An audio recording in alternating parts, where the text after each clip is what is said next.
Well. Hello there. It's Eldor, or the Masterversal-Toyhunter here. Yes, I was standing at the great eye of the universe, and I thought, why not make my own custom figure? For better or worse? Come with me, and let's see what things we can make with our creativity.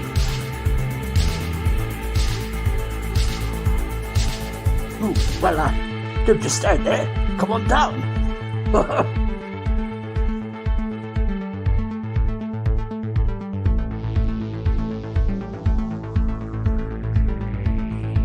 And so, with our tools and materials gathered, what figure shall we make with a little magic? Let's see. A bit of this. A bit of that. Look out, man. And maybe some kick. Oh dear. And I think some of this will do the trick. Yes, sir. So, no matter if it's night or day, come rain or shine.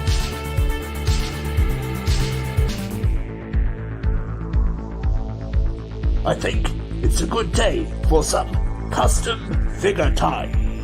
Indeed.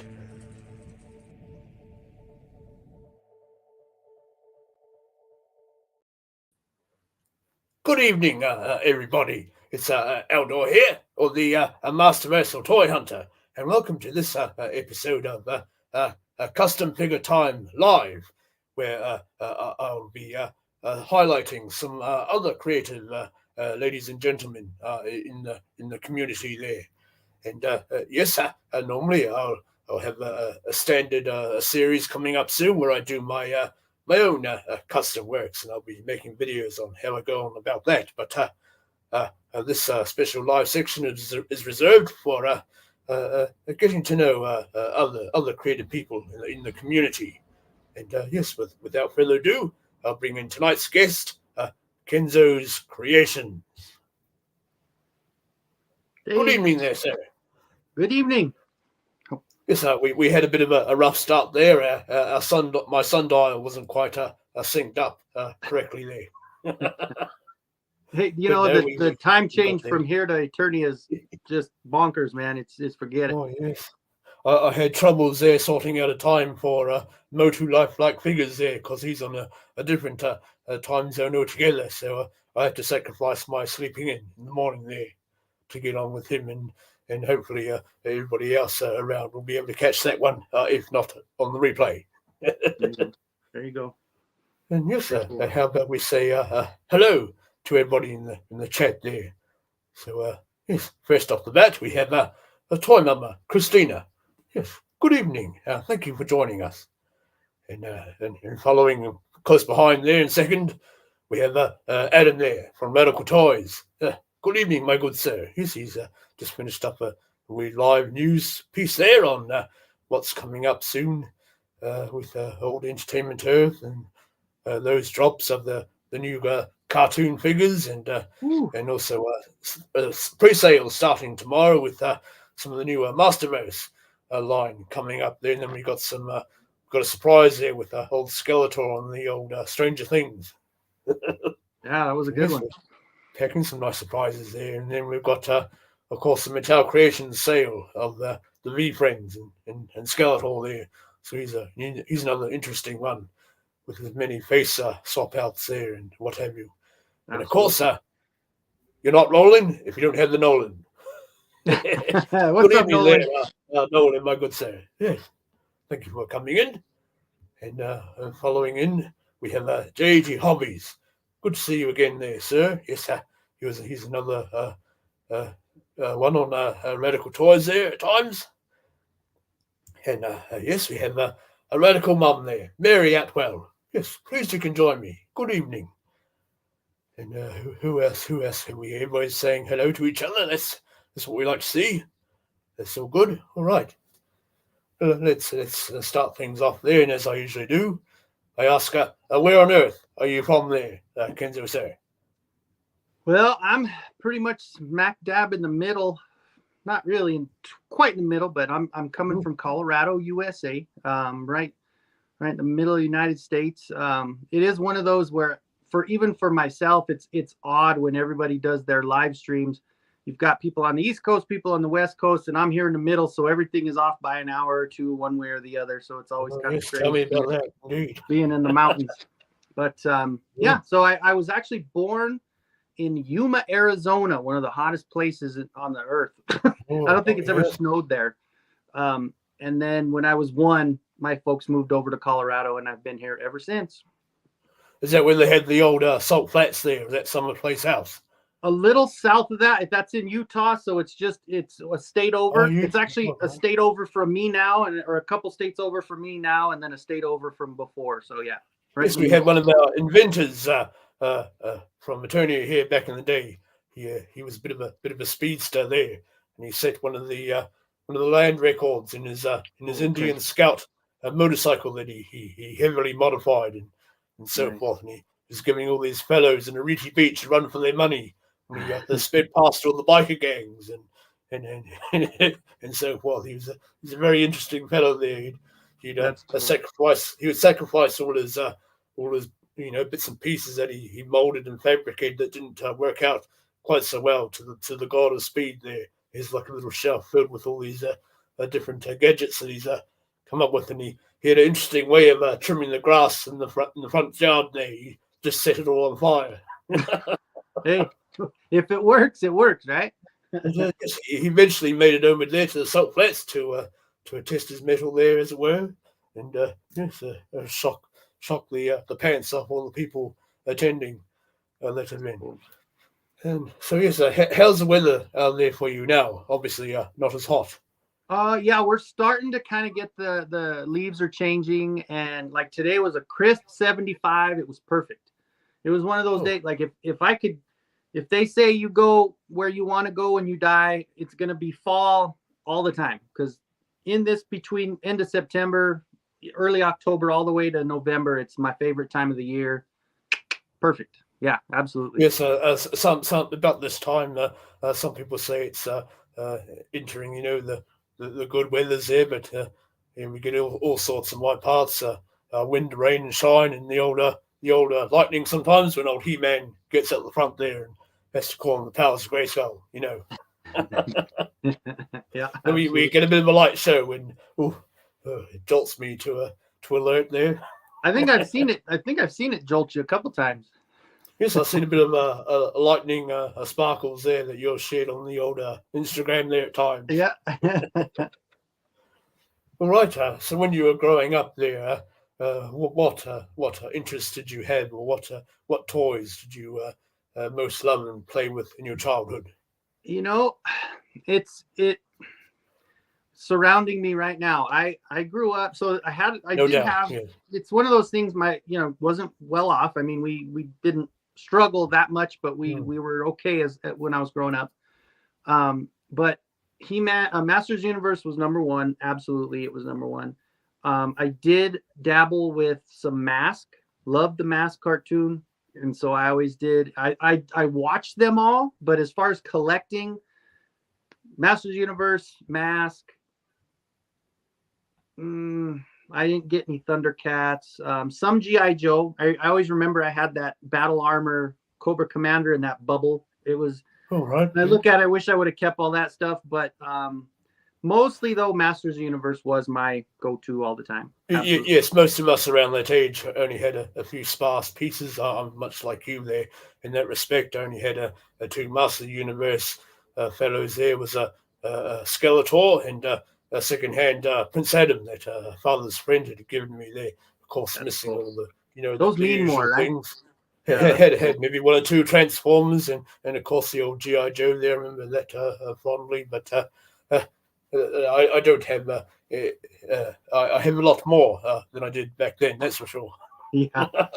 You know what? when you get the old money coming in, you can.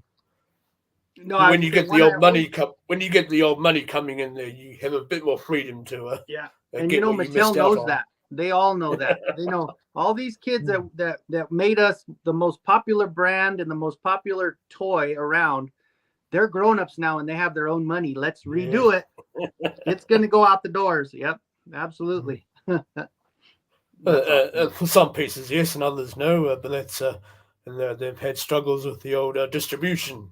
Lots of stores getting nothing, and some stores are getting so much they can't let it go, and they have to put it onto sale or clearance or what have you, and or ship it out to all these stores that specialize in clearing the stuff out. Yep. And, yeah. Well, like I told you today, I picked up two more Stridors for $5 at Ross. I had picked up one prior at a place called Didi's for $3. So it's kind of one of those things where I was like, real bargain. If it's there, I'm gonna grab it for that cheap. Of course. Yes, we've had a few good sales here. They're getting rid of some of the Origins figures for $12 a piece. And of course, you combine that with the afterpay, and you can get to about 6 figures and pay about, I don't know, $18 or $20 every fortnight. And you've got a nice big pile of either custom fodder or see what they give you. Absolutely. Because a lot of these stores, they don't list them individually.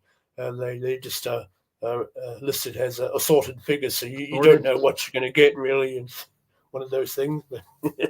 Yeah. Those assorted ones that get you. It's sometimes you look at it and they say, well, it has that picture of something that you needed, and then you get there and it's a naked Stridor or a naked Stratos or a Jitsu or we have a plethora of those things, man. Holy cow. And we have so many of these stores, like the Warehouse and the Farmers there, and they're all scattered about the country and in different city centres. So, you could go to your one and there's nothing there really, and you have to play a bit of Russian roulette on the old line sale. Yeah, I get it, definitely. What other things did you get up to there as a wee lad growing up there? Well, the one thing that I missed out on, I always wanted, because the cartoon, just something about the cartoon I loved, even though when you look at it, it didn't fit with all the others that we had here in the United States. I was a big fan of Voltron. The Voltron cartoon was still, and Thundercats and Voltron were probably the two I watched the most, except for the Masters Universe. And I ended up getting one on eBay the other day for, not that much. It's not complete, but I'll make it complete eventually. But I finally got my Voltron. I got all the cats. I sold in one sale. I got all of them connected. All the little shields were on there.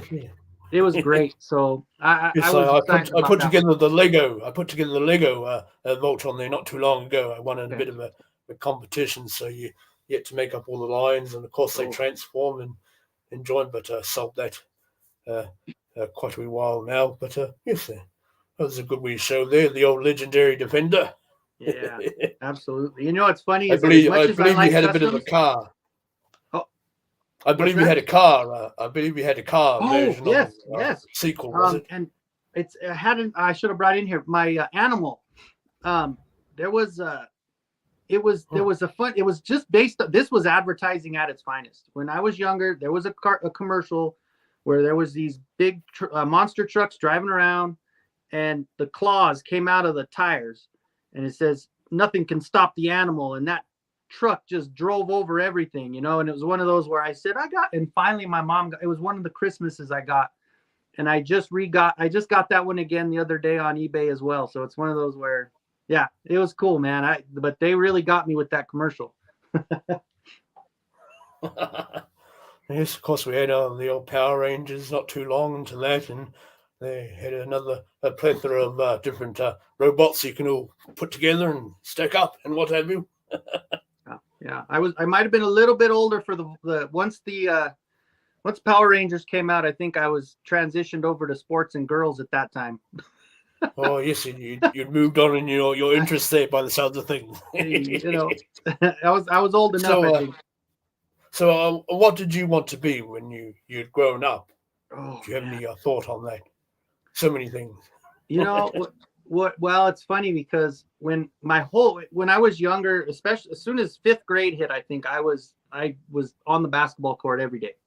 And so when I was younger, obviously it was like, I'm going to play ball. I'm going to get in there, and of course my feet grew, and I stopped at 6 feet. So I kind of you know, but I did okay. I mean, I got all state and all that in high school, and I was going to go to the junior college to start it off. And then 1 year of that, it didn't really do too much. And I didn't give up, but it was one of those where I kind of realized it wasn't going to happen after that. And so early on, it was, you know, basketball was my life, really it was. So well, yes, when I was a wee lad, I tried my hand at a bit of the old football there, and used to go along to a club down at the park, and my dad would take me down there, and yes, ended up one thing led to another. I ended up scoring the goal for the wrong side, and got a bit of a kick to the shin in doing so, but and that was the end of that. And I took up the old, the old archery there, the old bow and arrow, but that didn't last long. Well, but you know, a lot of that stuff, it's when you think about it later, like, because when I got to high school, you know, I started doing golf. I did basketball, of course, but I did golf. Oh, yes, I did the old golf there. That sticks with you, and you can, especially, I mean, right now I'm kind of going through some stuff with my back, so I haven't been able to do it lately, but oh, yes, it kind of sticks with you to where we can kind of continue to do that in our older age and still continue to have fun with it. Because I know basketball, it's like one of those things where it's kind of a youth type thing, you know, but once you get older, you have those other ones. Very high contact sport indeed, and you're so now I all over the show. I just collect stuff, right? Now we buy things and we put them on our shelves and we repaint them, and now our hobby, our fun is to recreate stuff. Yeah. So you obviously you've ended up moving into the old collecting and customs, as you say. What point did you start recollecting there again? Well, I didn't get back into collecting until the first time I saw an Origins on the shelf. That first time I saw the red lava flying off that card back, and I said, I missed all the 2000X. I missed the classics. I missed all those that I really wish I wouldn't have. But man, once I saw that first Origins, and of course the customs I had been doing for years before. I've been doing customs for, gosh, I've already passed 10 years now doing the ones when I was doing sports. Well, it's quite a while there. Yeah, so I've been doing sports customs, repainting, repurposing, and all that. And then, of course, it was just natural to come over, and I got kind of sick of the sports stuff for a while. And I said, I still want to be creative, but I didn't really care to do the sports much anymore.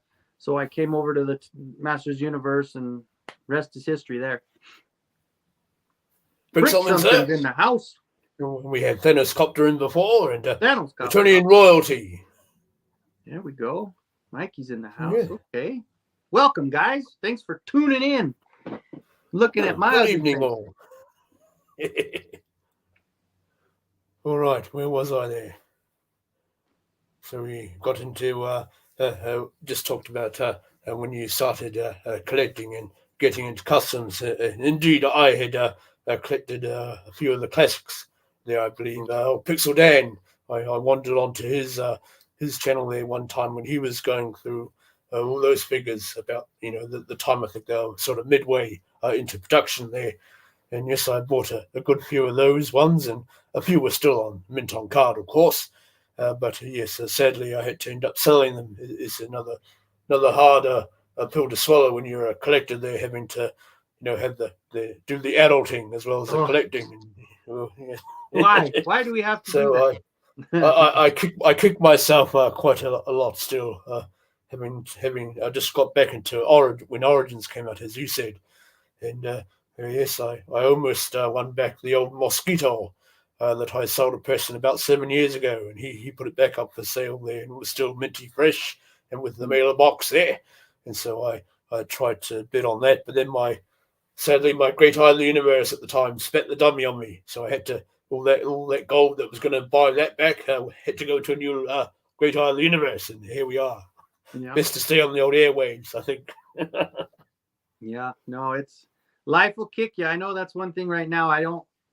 Right now, I'm in the middle of a battle with the insurance company and with all this stuff with my back injury. So my future is not very clear at this point. So it's nerve wracking, especially as a collector. You've got all this. I said, well, at least if worst comes to worst, I can do what you were talking about, and at least all of this has value, and there'll be ways to make ends meet and to make things happen if we need it. And you know, if things get a bit more brighter down the track, some of these things you can get back again. Hopefully, still at a reasonable cost, but it's uncertain indeed. We have a Cobweb collector showing up. Good to see you again, my good sir.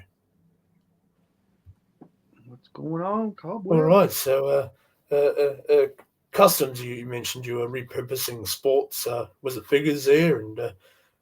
Creating what kind of customs would you make out of those? Well, I will be a self-proclaimed homer on all my teams. As you can always see, I've always got this horse on my head most of the time. Yeah, it was really cool and it was really unexpected. So it took off pretty quickly. I was actually doing that. I was working at a prison about 2 hours away from where I lived. So I rented a very small studio apartment. It was like a twin bed, a little counter, a bathroom, and a desk, and that was kind of it. Thank you, Brick. Yeah, we'll get through it eventually, one way or the other. But when I was working out there, I didn't have any. I mean, when I got off work, I was stuck there. I didn't have. My kid, and of course his mom at the time, we were still together, and she was 2 hours away. So I picked up doing the customs, and so I was just doing that all night long. And so I started doing the sports. I started making, of course, the current Bronco players that weren't made. It was a small market here, so my team isn't really made a lot of it, and then eventually when you put it on social media, and then the players find out that you're making it, and the players want the stuff you're making, and then the news people see you getting that to the players, and they interview. So I got 2-3 interviews with to get on the news. I get to go to the Broncos training camps. I actually got to go to a few Nuggets games because I made some for the Jamal Murray, and he asked me to come to the back and sign stuff, took pictures with my son, and it was a really cool experience. And now with my back kind of sucks because I can't, because Denver's about 2 hours north of me. So driving up there to go to the events isn't really in the cards at this point. You had to pull over and have a few breaks along the way there, no doubt. Yeah. I mean, I enjoyed the heck out of it when it was happening, and maybe it's going to happen again sometime in the future. But as far as right now, it was cool. It was really fun. Yeah, right. I know, right? you know when you get old that you start to wish you had done a few more things back in those days, because it's with all the the back creaking there and the old arthritis, you break your fingers, and Arthur is no friend of mine. I tell you, I don't like him. You get a very limited indeed. So you of course you look for other things to keep your mind busy there, keep some level of interaction with the old limbs going. yeah, and this seems to scratch the itch, the collecting with the just the nostalgia of it, going back to childhood. I tell you what, Eldor, I'll still sit there and watch 1980s commercials as I'm painting. Like, that's what's on my TV, is just old 80s commercials. I don't know if anybody else does that, but the music helps you to get the time, go fly by, and sometimes I'll do something similar. I might listen to a few of the older intro songs for some of the shows that I like to watch there. Yeah, it's kind of funny, but it works. So when did Masters of the Universe Customs come into it there? It was a little bit after. I knew there was a lot out there. Like, I had first seen, of course, Joe Amato. He's kind of the first that I saw that just, holy cow, like, dude was off the charts good as far as the customs go. And I mean, I've always been a big Faker fan. He always was one of my favorites. Of course, not just because he's Bronco colors for the most part, but he's always been one of my favorites. And so I wanted to make one, and I think a Faker is the first one I made. I've made a few Fakers while I've been doing customs, but that started it all. Just seeing them and saying, well, I do customs. I know how to paint. I know how to do it. I can throw decals on if I need to. Mm-hmm. So why not give it a try? The only difference is there's a lot more articulation. So you got to be careful around the joints, and you have to kind of make sure you're doing it correctly without having it just peel off. Because sometimes the pivot points, they are touched too tightly to the other plastic areas. So of course you're going to get paint scraping. There are a few ways around it I've heard of, mostly in the Mythic Legion circles. There, some people might sand down the articulation swivel point, so there's a little bit more clearance to the plastic. Especially in Masterverse, it can be difficult, but you can you heat up the arm or especially around the knee joint area, and then you pry the two sides. It's very fiddly though, but you pry the two sides of the knee apart, and you get a bit of a scalpel blade in there to cut the pin, because especially these Masterverse figures, they're all pinless, you see. Yeah. And you just cut the pin in half, and then you're able to pull the joint pieces out, and you can make your adjustments there and so forth.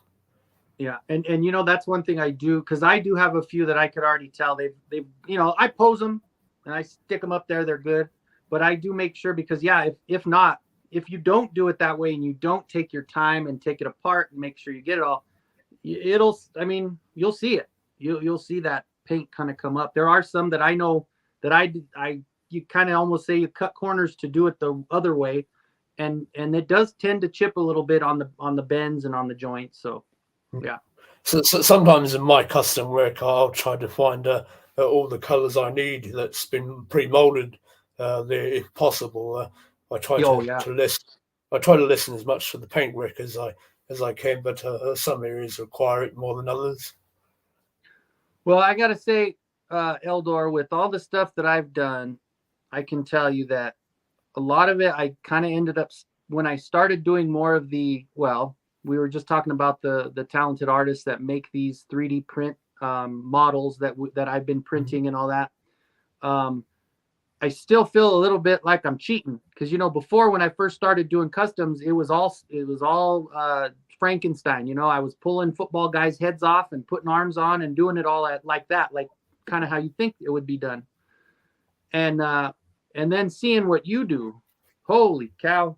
I can tell you right now, as far as just the creativity part of it, and as far as I have to say, you are one of a kind, my friend. I saw you finish that Skeletor, and I was just blown away. That bust is amazing. Awesome work. So it beat paying a good hefty ransom for the tweeter head. $1,000, right? Yes, around that. And that's the States. Value. So, Oh yes, you'd be looking far more over in my parts there. Yeah. So awesome job, though, man. You did such a great job. Like, blown away. Oh, thank you. There, big something's there. That's true. Yes, I'll be exploding soon with a few more customs there, no doubt. Looking forward to it.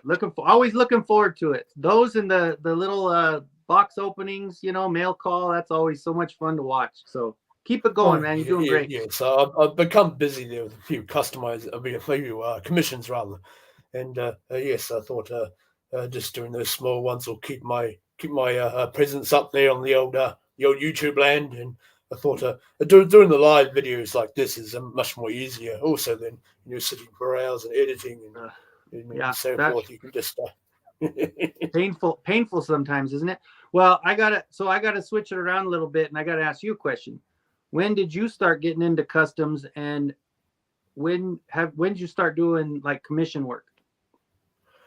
Oh well, I think my customs started not too long after Origins came out. I think probably a year after Origins, because I still wasn't collecting Masters of the Universe. There was mostly other things like the old Star Wars and Transformers there. But I had collected Masters of the Universe Classics a good few years prior to most of that ongoing collecting. And some collections have come and gone, and the old having to do the old sales there and to keep life going, as it were. And but yes, I'd always been into the old costuming and that side of creativity, and picked up a lot of skills as my younger years. I've been a bit of an artisan apprentice, you might say. There you go. And yes, so I believe I saw a few people, possibly mostly even yourself there, seeing what you were doing there with the old customs. So that gave me the idea to start trying out customs myself, and of course, aside from all painting aside there, if there's some pieces I need to create, I'll get the old epoxy putty out there and sculpt something up to add on to give the finished look there. In other words, and yes, so that comes from all the years of playing around with the clay there and what have you, and just years of doing all that, and also doing the old painting there, like old outdoor Bob sometimes. The old happy tree or two. Yeah. So yes, the customs came about a year after Origins. Came out with the old Masterverse first there, and coming with their old Battle Cat there, the old duplicate for Faker, and doing a custom of myself there, using a few pieces like a Fisto, and I made my own soft goods for the old hood there, and what have you, just re-engineering the cloak part that came with the Masterverse trapjaw. He came with a bit of a cloak there, so I used that to make up a pattern, and I created the hood pattern to sew onto that, and of course I had to give it sleeves, as you do, and yes, just molded my crown over top of the Fisto head, the Masterverse Fisto there, and I did I think I did Coldar first before I made a custom of myself. So yes, it was one that required a bit of the old epoxy putty sculpt to complete the Coldar helmet look there over a new Eternia, a Viking He-Man headpiece. Yeah, that helps. Sometimes it helps when it's you kind of get you're on your way. It helps you a little bit, but then you put your own spin, and you don't have to completely reinvent the wheel. It's already spinning a little bit, but you make it in your own. Yeah, absolutely. I had to put a bit of a beard on him, Yeah, yeah. Of course, absolutely. The old goatee there, so and extending his horns a bit with the old putty, but you develop tricks there. Indeed, especially around the epoxy sculpt, it's a bit soft and droopy when it's in its raw form. Yeah, and you need to find like a way to cradle those pieces, maybe a bit of tape here and there, and just waiting while the paint dries, as it were. Yeah. People don't understand. If you don't do customs, it's a real thing. There's a lot of waiting. Actually, I saw a fellow making was it a chocolate octopus or something on the old Facebook there. You see the people making the old fondue cake pieces, and he was making an octopus there with all his tentacles, rising up in the air and what have you. So he used bits of tape to hold the tentacles up while they set hard and so forth, and he painted it all up. Yeah, so yes, various tricks like that you can achieve to get maybe even if you're sculpting long hair onto a female a custom figure, and you want her hair sort of flowing in a bit of an action pose.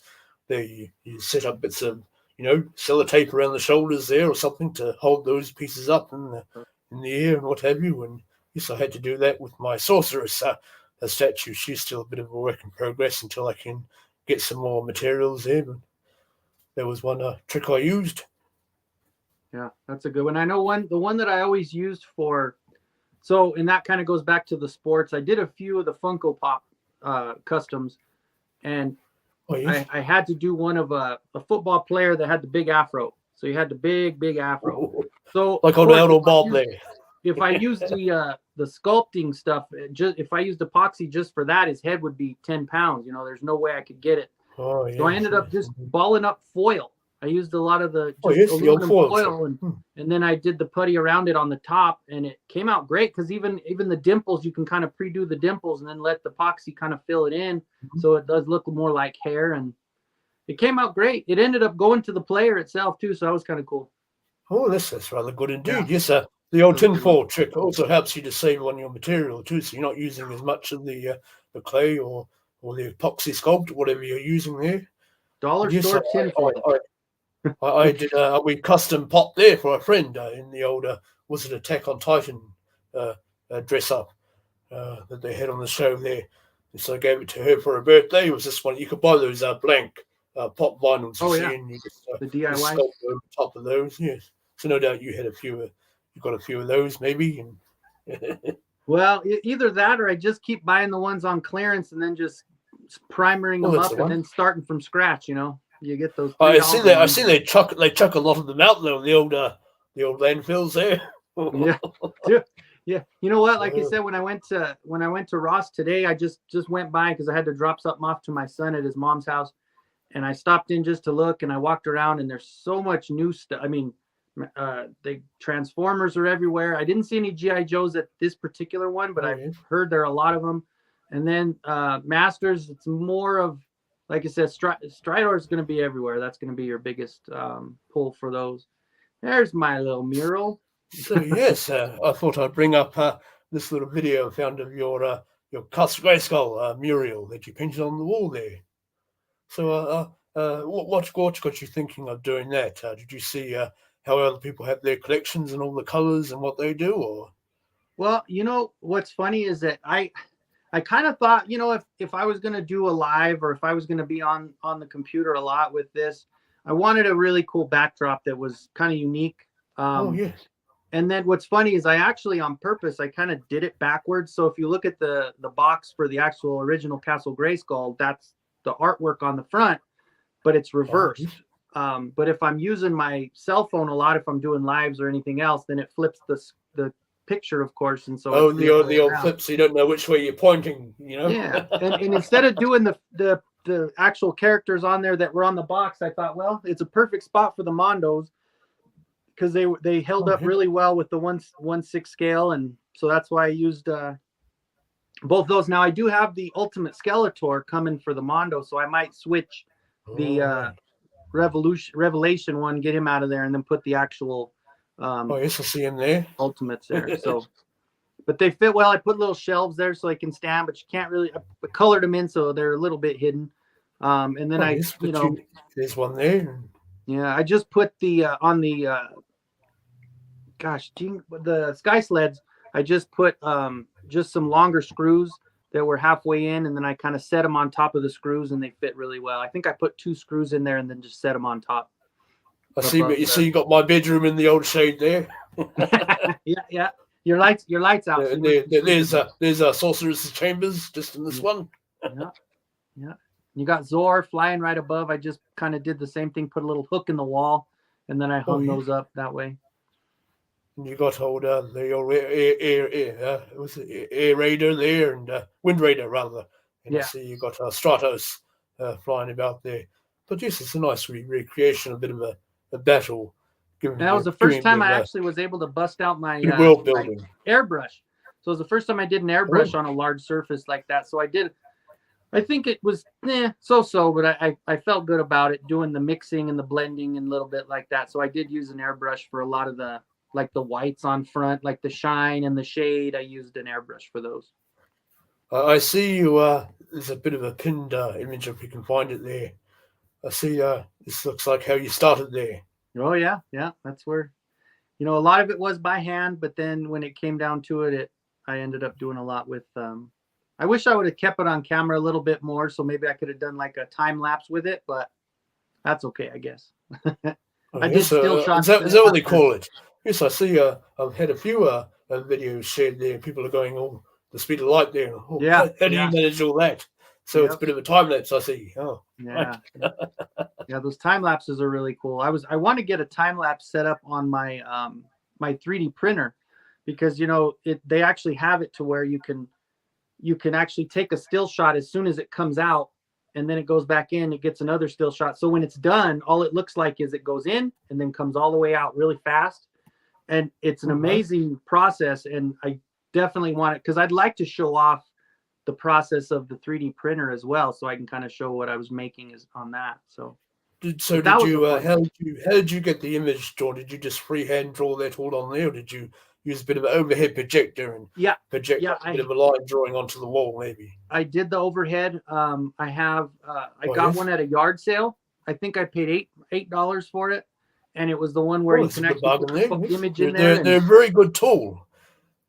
But the only problem you have, of course, is when the old light bulb burns out. But sometimes you'll find they have a spare few light bulbs inside the machine itself. As of course I had to, but I got mine for free. It was bound to be scrapped at the older e-waste there, but I managed to. I saw it there, and I thought, oh, I'll save that from being dismantled. And Bob's your uncle. I've got it back here, and this has been useful for even enlarging patterns for costumes and so forth. No, you know what? A lot of people, if you don't know about it, if you do art like that, and for me, it was really about just making sure that I had everything sized correctly. You know, I mean, get to a point where you're freehanded, walking forward, walking back. It was so much better just to make sure, and it was just a basic outline, and then I just started painting. So, but yes, when I've done murals there, I've used the old overhead projector a good few times, and I see a lot of people that do the street arts out in our parts here. They're a lot more bigger than the ones that I've done, of course. They've done them on the sides of buildings, and they're usually set up at night time where you can see the light properly, and the lines that have been transposed onto the side of the wall or a bit of a bridge or whatever you're doing the mural on there and so forth. And this is the way you go. Yeah, because if you don't, you're going to end up having to make a grid and seeing the art on the grid, and then trying to figure out a way and measuring everything to make sure, because obviously if you want to make it just right, you can't just eyeball it. I mean, some people, I guess, if there are some people out there that can, but I'm not one of them. Gifted fellows. Yeah. Yeah. Yes, that's how my late granddad, he did his paintings by grids there. He'd have a grid set up over a photograph, and then he'd let it be his way of moving onto the canvas. Yes, God rest his soul there. Yeah, it's effective though. It works. I mean, but for me, it's funny because the technical side of things, man, because even what you do with the soft goods and with, some of the stuff you create with all the foam and all that, I know a lot of the measurements and stuff, or even the things you had made just from scratch out of, what were you, it was just cardboard, wasn't it? Some of the stuff you're making for cardboard? So some things I make patterns for, usually generally larger the form, the better. But if you're making something that's already pre-shaped and you're making a pattern over using either tinfoil or the old Glad wrap there or paper, and then covering over with either masking tape or duct tape, then if you've got something that's generally 1-to-1 scale, then you don't have to worry about enlarging, of course. But if you're taking say what I did with the old Gormerian guard from the Star Wars there. A fellow wanted me to make him a mask up. So I took the Black Series figure you see and made a little tinfoil, because tinfoil tends to hold to all the details a lot better there. And then you can carefully go with smaller strips of masking tape and work it into all the different cracks. And then you've got to design your drawing. You got to design your drawing lines there and your V bends. So it's like a cut, just not all the way through, but just on the back of the foam then, and you can get a nice crisp bend on the other side there, and you just got to mark that out with a dotted line, and got to work. If you take lots of photos of the piece, once you've done all that, then you know how all the parts are roughly shaped and how they go back together. So that's one thing you got to keep an eye on. But yes, I had to use the overhead projector to enlarge that. I just had them photocopied onto that clear acetate film. The A4 stuff, and then you just run that through the overhead projector there. And some people might use a 3D program, of course. They might do it in Blender and then run it through the old Pipakura designer there for your printing out onto paper or whatever. Or well, I can say right now that was, see, and you explaining that people just don't understand what goes into the finished product. They see what you make and they go, oh, some appreciate it for what it is, but some people, it's funny how sometimes you almost have to just explain it to them and say, no, look at this. This is why certain things cost a certain amount of money. We're not pumping these out, mass producing anything. So yeah, it's awesome. It's awesome. And of course, if you're doing a one-sided, if your piece is like generally symmetrical, then you only need to make patterns for one side of the thing, you see. But of course, with your registration marks going around the middle there, you have to cut out all your patterns and then trace them onto paper yet again, so there's more work for you. Mm-hmm. Yeah, no, it's a lot of time because you need to transpose the register marks onto the other side when you, of course, flip the patterns over to do the other half. And yes, sir. Good evening there, Attorney in Lips, Sir Clifton, my good sir. Good seeing you in again. Yeah, no, I'm very impressed. Like I said, that's the technical part of it. I don't say I would totally fail at it, but I can tell you it would take a lot more out of me, because for me, I'm kind of that close enough construction. Like my dad always said, when we would do something to the house, we'd put it up there and go, close enough, it's good. But kind of how it's these customs, there's some of them that I'm like, okay, yeah, that'll work. I do kind of need to get a little bit more like that with, getting a little more technical with it, but sometimes it's harder, I mean, one side of the brain to the other. With technology these days, things are speeding up there. Of course, the methods I mentioned, and sometimes what you do take a bit longer, you see, but most of that, of course, is a dying art to all this new, technical programs. And things where you can just go straight to the 3D printer and what have you. So, yes, sir.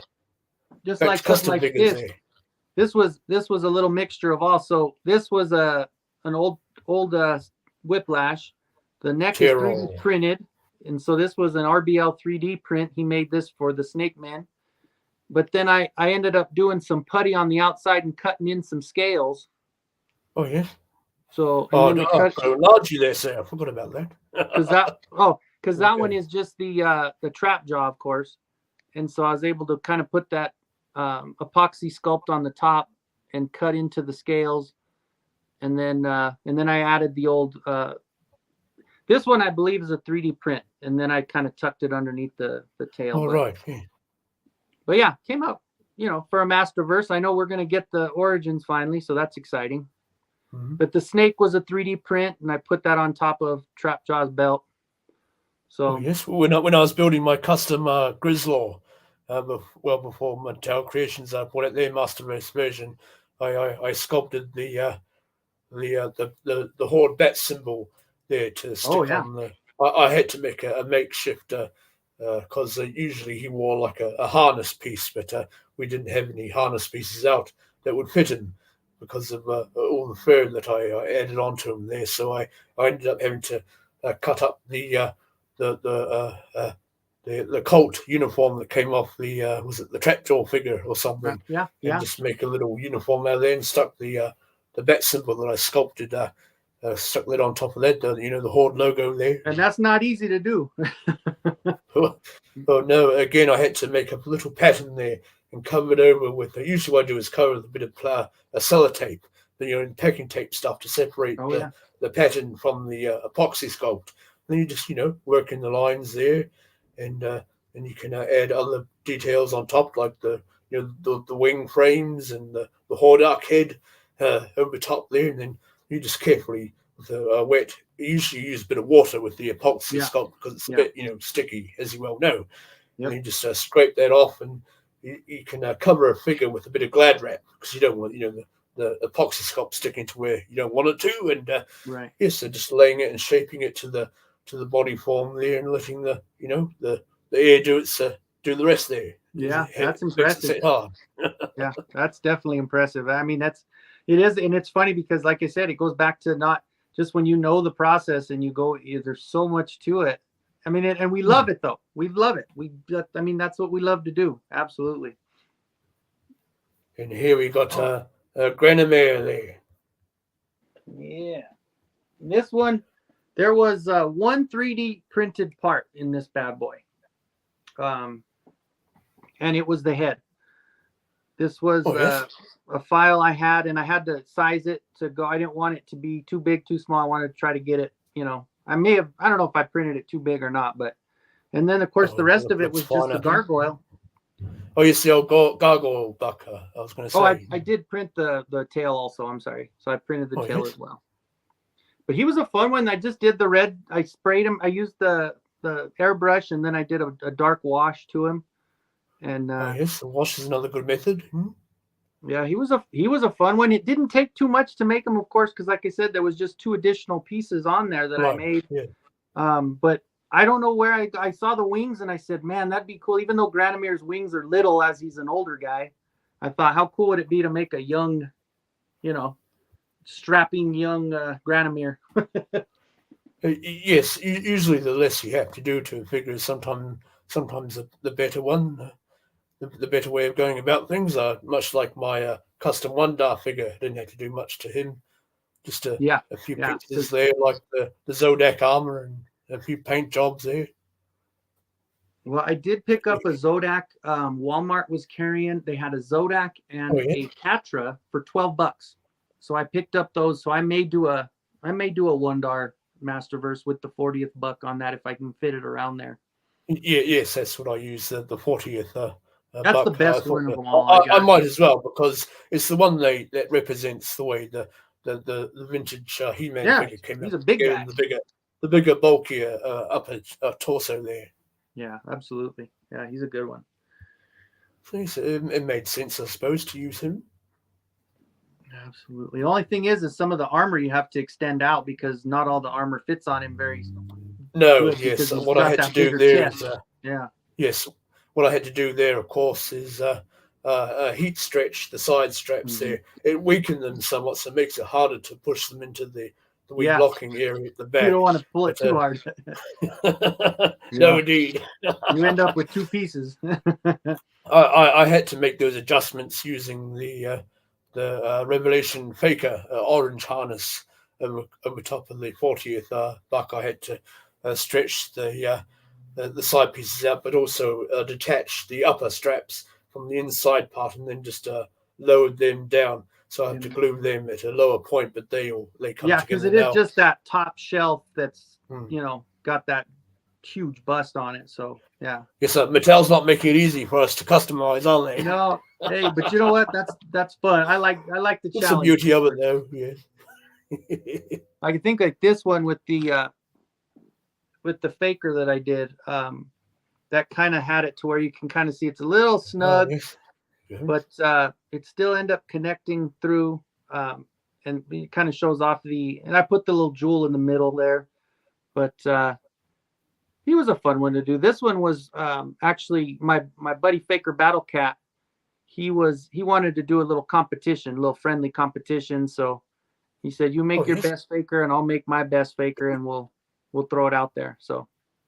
Yes, the most I got done with mine is, of course, making some adjustments in the old harness there, but also preparing to cut away the square section of the chest because I was planning to sculpt all the computer work in there, and yes, I started by cutting the square frame out there first, and then I was going to use a heat tool to whittle away all that jazz there, which I did with my custom Faker Battle Cat or Duplicat there. I used you would iron tool there. You do all the wood burning work in your old chopping boards or whatever.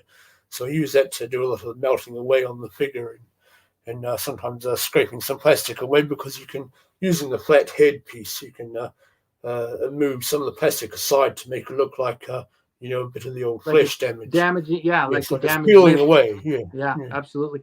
And that's funny because I have about 4 different Dremels. I ended up buying one. My dad got me one for Christmas, and then I got a smaller. So I have a bunch of Dremels that I use those a lot, quite a bit actually. Well, very useful indeed. Yeah, love a Dremel. Yeah, if you do customs, make sure you have a Dremel.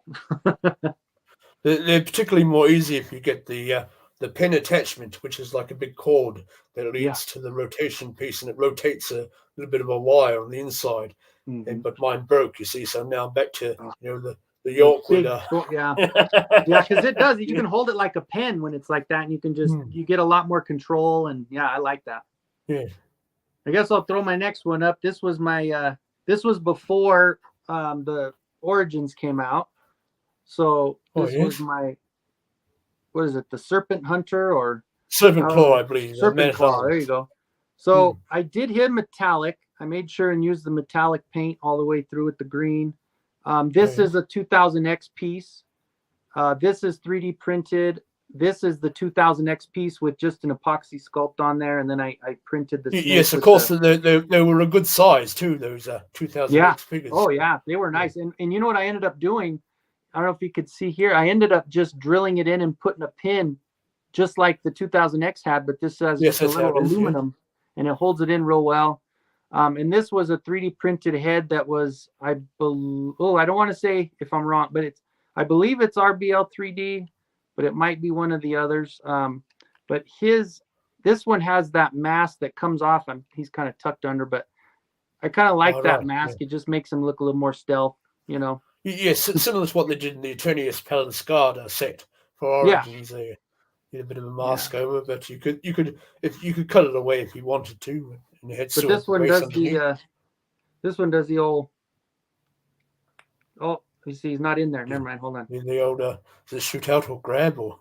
Well, it's supposed to shoot, but I guess it's not. Duck everybody! Duck everybody! Duck, we're gonna get you. There we go. Oh, he got me.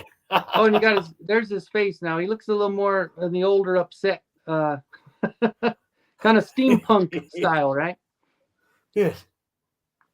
And then the face mask, this being a 3D print, that's one thing I was really impressed with, is a lot of the 3D print stuff, they always say it's very brittle, but something on how he made it, like it's so flexible. Like I was so impressed. And having it formed tension there helps to hold it onto the part, I suppose. Yeah, it was really nice. Yeah, so he just kind of, and then it slides into the little slots there and just goes right back in. So yeah, he's a cool one. Yes, I know they had the trouble there with Ketra and She-Ra, the big gaping holes on the side of the heads there. Oh, I know. The mask pieces in place. Oh, that's ridiculous. I didn't notice. Oh, it is what it is. I see they have learned from a couple of things like the new knees and the Origins, and changing up the washing there on the old 40th He-Man. Yeah, well, and it's funny when you get a lot of the customs that I started making in the beginning was kind of like with this buck, which is the original first He-Man buck from Revelation. Of course, the head is 3D printed, just kind of more like the Super 7 Ultimate head. But good indeed. But so how did you start painting that one there, sir? You know what's funny is this one, I literally just went to town with I didn't do it all at once, but I just did some thin layers with my black matte spray paint. I mean, that's literally what it was. This one was all spray painted black with some like a matte black. Krylon, did the Krylon on it. And you've got a bit more glossier look in the loin cloth. And I think the light hitting it, it might be a little bit. It doesn't look that glossy while I'm looking at it, but it did gloss out a little bit more with this light in it. There also is another issue too when you use enamels on particularly the softer plastics. They take an awful long time to dry. Well, I'll still use the acrylic. They remain a tackiness. Yeah, I won't use enamel on it. I'll still use acrylic paint. It's just the spray can acrylic. So acrylic paints, yeah, absolutely. But I understand. I understand it goes under a bit of a chemical reaction there, as Man-at-Arms would say. Yeah, and I was doing it real light, and then I would leave it, come back. It took a while I wasn't working on it, consistently. I had other stuff going on, so I'd go and one day I'd spray a little, and then I let it dry, and then I kind of do it again and let it go. But that was a real early custom, and it was kind of one of those you learn from. It didn't come out bad, but I'm not going to do it like that ever again. You try these things and you learn different approaches to customization. You eventually get a lot better than when you first started. And yeah, absolutely. Of course, you work things out there. Like I told you, how I was experimenting, getting ready for my live session of customizing the 87 Faker figure, and prepping ways of particularly removing the cod piece from the Masterversal figures, because that's well locked in because of the way the mushroom peg is just solid plastic, and you can't heat form that out. You see, you've got to cut into things to separate the torso parts, so you can remove the cod part, but the legs, you can pop them off a bit of a heater or warm water there, not without much trouble. But yes, I did a few experiments there. Like I tried a bit of a solvent there to try and loosen the glue down the sides, and then I cut down the sides of the scalpel blade, and then cut along the back there with a more heavier saw. Left a bigger gaping hole, but I didn't want to be too invasive, and have to fill and all that later on. So the last one was to try and gently score down the seam line on either side of that mid-torso part, and then of course free up the seam just underneath there, so you could put in a bit of a thin tool and pry the two halves apart to pop that out, and that seemed to work a lot better. So I'll be using that method in that live video around November there. Well, and the beauty of this community with customs is that not everybody is too there's some different things that people do that they keep everything close to the vest, but I think with customs, especially with action figures, there's a lot of people out there that are very willing to help or willing to give you information as far as that goes. So sometimes, you obviously trial and error is the best way to do it, because then, you learn from it and you know it for the future. But sometimes it's not bad to learn from somebody else's mistake. Sometimes you'll be able to see it on YouTube or get some kind of tutorial, and you're able to kind of do your own version of it, but at least you know what might not work, and then you can kind of go forward. And some people will tell you to practice first on maybe a bit of the surface there on what you wanted to attempt on the proper piece. Of course, in my case, I had a spare couple of custom fodder body buck pieces that I experimented on the opening the torso pieces up and so forth. It also gives you the lay of the land there, because you also got to cut through the location pins inside. They like to put all these pins to secure everything together there and make sure they locate correctly and what have you. And so you've got to cut through once you've cut through the seam there, you've got to wriggle your box cutter in there or scalpel blade just to cut through those pins too, of course, and then you're able to free everything up there and continue. That's cool. And then plus, like you say, you get through it, you kind of understand. Now you understand the actual mechanism, and you actually understand how it all works anyway, and it kind of helps you in the future for doing custom. Granted, not all of them are the same, but for the most part, you do. And speaking of mechanized, yes, we've got the old evil attack tracks on the go there. Yeah, that one. I was pretty proud of that one. I tell you, I had never seen it before, and I thought, I actually kind of came up with something original, because there's so many that have already been done. It's almost like a Simpsons episode. There's always been a custom that somebody's done, but that one I'd never seen, and I thought, what, I'm gonna try my hand at the old terror track. So that one was fun. I saw a fellow, he did a custom evil version of the Wind Raider there, and he had the old bat-like wings on the sides. Yeah, so it looked really nice. I did see that one. That one was awesome for sure. But it was fun. Yeah, that one, and that was a $7. Oh yeah. No, it was a $7 eBay purchase. It didn't have the battery pack or didn't have the battery cover. But luckily, I was able to find it online. Somebody had a file where it was just the cover, so I printed out that cover file, and I was able to cover up those batteries fine, and it worked well. I had to do a little bit of sanding, get that rust off of the battery terminal, all that acid. Clean the old acid off there. Yeah. Clog up the works. So tell us about how you painted this one up. Was this your acrylic paint there, or? Yeah, this was an acrylic. I believe I was dabbling in the airbrush at the time for just like the base coats on things, so I hadn't been doing any sort of highlighting or anything with it. But so I did a little of that, but most of it was hand brush on that. The high end or the high gloss chrome is going to be, I actually use that chrome pen. What was funny is I think I actually just got that chrome marker or whatever it was, a chrome pen, and I think I may have gone a little overboard with it, but I was just so enamored with, I was just like, this is so awesome that you could just, use that pen, and it's so shiny like a glassy gloss. So that was pretty cool. Here's a question from Thanos here. Did you have to fix the motor? I did. You know what I did? There was, no, on this one I did not. So this one, all I had to do was clean the terminal, baking soda, and what did I put in there? A little baking soda and water, I believe. And I just scraped it. I had a recipe there. Yeah, I think it was just, I think that's all. It might have been something else. It's been so long. But just cleaning a car battery. I had a little wire kind of brush, and I brushed all that off, and it ended up working. The one I did have to end up doing something to was when I got the the green, what the heck is it? Oh, the Dragon Walker there. Dragon Walker. I did have to adjust that one because, and I did actually find a YouTube video on it, was you kind of have to... He had to fix his one, I believe. Clean it and you force it, and you kind of have to make it go a little bit, and then once you do, it loosens everything up and it works great. So, but the motor was good on that one for $7. Hey, couldn't beat it. How does the tracks take up to all that punishment there? Does the paint stay that on? was the only time I ran it.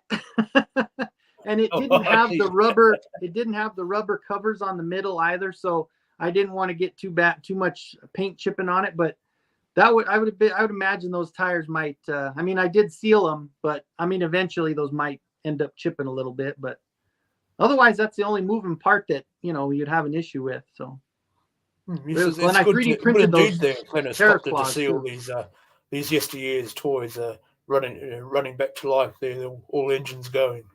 Yeah, no, it is cool. That is probably that, and the the Dragon Walker. Those two are probably the loudest ones you could ever have too, man. Those are some loud sounding vehicles. the old gravel dragged along the ground there type sound. That one with the that's extra slap. But a lot of parents have a good stories to tell about being driven nuts by the old Lego pieces left lying on the floor, or the old noises these things used to make. Absolutely.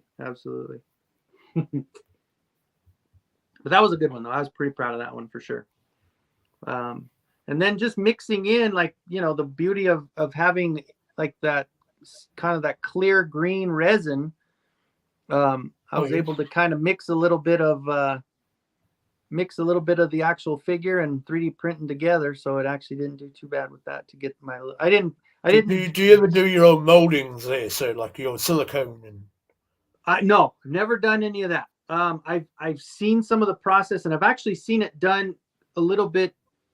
I guess not easier, but like if you could find something you really like, you can of course 3D print it, then use it as the actual mold, and then put your inject your molding into that and stuff. But I've not done it. I've seen it, and it's a little intimidating, but I wouldn't mind trying because the material is so much different. It is at first, yes. I've done it. I did my first try of silicone molding many years ago, probably about 4 years ago now. But yes, going online, seeing how it's done is still quite intimidating when you face it doing it yourself, but trying to measure things out correctly. Because if you measure too much of the hardener into the silicone, it sets too quickly on you. And you don't get that working time, of course. And yes, making the 2 half molds, or some people, depending on how big your piece is, they might do a full block mold there, and you just sort of glue your wee piece in a bit of a cup or a box, and then you pour the silicone down around it there, and that does its thing, and you can pry it out, or you have to set your larger piece in a bit of a tin foil, like how you do your tin foil sculptings there. So you're not using too much clay. Then you work your clay around on top of that, and then you just sort of clean up around the sides, and then you make your little your Rego keys where everything sort of locks together, and you pour the silicone in for that first part, and then once that's dry, you're turning it over there, and you're cleaning off all that clay, and then you Bob's your uncle, you pour the rest in there, and you got your 2-part mold. You just have to remember to make your pour spout there to pour all the either the resin or other silicones in there. But the trouble with a molding with silicone is you got to spray the release chemicals on the inside there. So wear your masks, everybody. Oh yeah. And your glasses. Is it just like the release? Is that what? Is it made specifically for the molding, or is it like a? Yes, you have to use a certain release depending on what you're molding with there, whether it's resin or silicone itself. And there's different silicones there for different qualities of creating your cast there and what have you. And of course, I made the wee Grogu head out of silicone. I sculpted the head out of clay there using the old tin foil again to fill things out, and had wires set in there for hold the ears up, and yes, I made my 2-part mold for that, and that was a silicone. It did have a few issues there where I had to where I pulled the molding apart, and there were air holes and stuff in there, so I poured a little bit of silicone in those areas, and then just put the mold back on, and let it do its thing. And you can also buy special adhesives if you get splits in your mold. Of course, I did. So I used the mold adhesive to repair some of the splitting in the mold and so forth. And you can do all the hair punching through the silicone because it's a nice soft material. And use something similar. Use a similar needle to what they do with the old needle felting.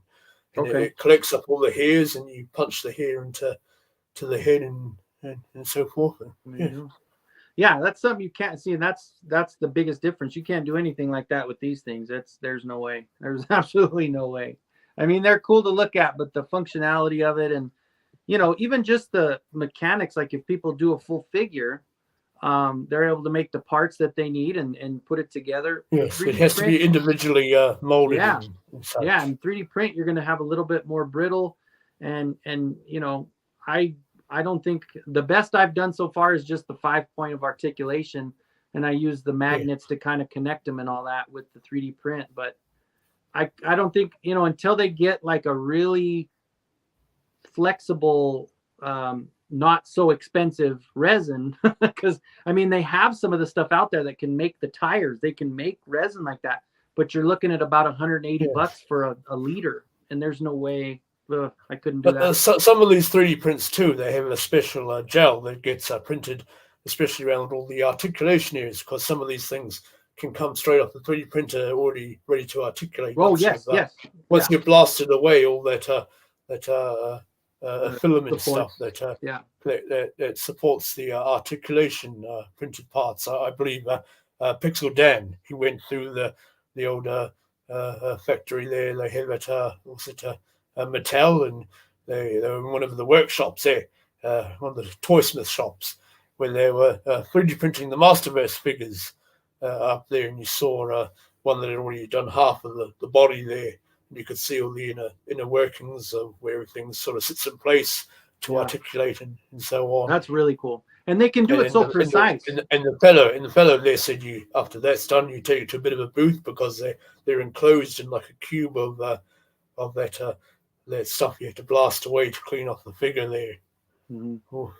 Yeah, no, it's cool. It's really nice because there's actually someone that made a file of He-Man and Skeletor, and then he made a faker, and it's one where it's you just print it as it is, and it will, I mean, all the articulation's already made, and it's so precise that once it prints it, even with mine being full liquid resin, that's a lot more difficult because there's a lot more issues that can happen with, all you need to do is light it up a certain way and it's not going to work.